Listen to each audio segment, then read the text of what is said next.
Good morning, everyone. My name is Withdrawals, and I am the owner and founder of AV Wealth Advisors, a registered retirement planning and investment management firm based in Pennsylvania. Today, I'm excited to talk about an important aspect of retirement planning, required minimum distributions or RMDs. Let's start with the basics. Required minimum distributions or RMDs are mandatory withdrawals that retirees must take from certain types of retirement accounts. The purpose of RMDs is to ensure that individuals don't defer taxes on their retirement savings indefinitely and to encourage distributions during retirement to support their living expenses. Think about it this way. The government has let you save and invest your money without paying taxes in these retirement accounts, like 401ks. Now that you're past retirement, the government wants you to spend your retirement savings and it wants you to pay taxes on the withdrawals. Now, RMDs apply to specific types of retirement accounts, including traditional IRAs, 401ks, 403bs, and other tax deferred retirement accounts. It's important to note that Roth IRAs are exempt from RMD requirements during the account holder's lifetime. Now, let's talk about how RMDs are calculated. The IRS provides a uniform lifetime table that most account holders use to determine their RMDs. This calculation takes into account factors such as the individual's age, the account balances, and the beneficiary information to figure out the RMD. It is crucial to meet the deadline for taking RMDs, which is typically by December 31st of each year. Let's walk through an example.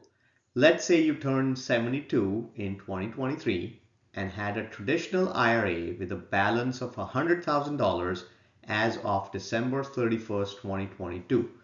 Here's how you would have calculated the amount of RMDs that you would have to withdraw.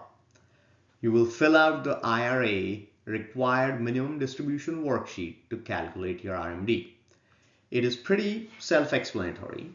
So you find out your age, 72 that I've highlighted here in yellow. The year that the age was calculated or reached was in 2023. You put in the value of the IRA on December 31st of the year immediately prior to the year that you have put on line number 2. So that's $100,000. Then you figure out your life expectancy factor at age 72, which here is 27.4, and then you calculate your required minimum distribution by dividing line 3 by line 4. So you divide $100,000 by 27.4 and you get to your RMD, which is going to be $3,649.63.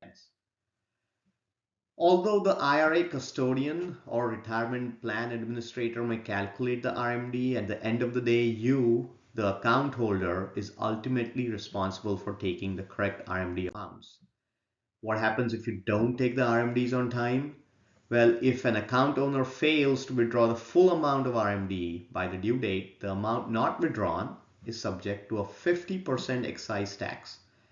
Now, Secure 2.0 has dropped that excise tax rate to 25%. Possibly it can be as low as 10% if the RMD is timely corrected within 2 years, but there is a penalty that is involved.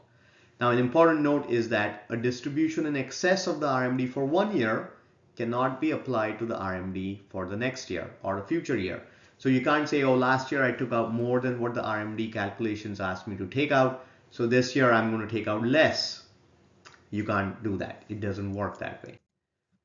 In conclusion, required minimum distributions are an important aspect of retirement planning that all retirees need to understand. I hope you found this presentation helpful. If you need help about RMDs or retirement planning, managing your investment portfolio, feel free to reach out to me. My contact information is in the description below. Have a fantastic day.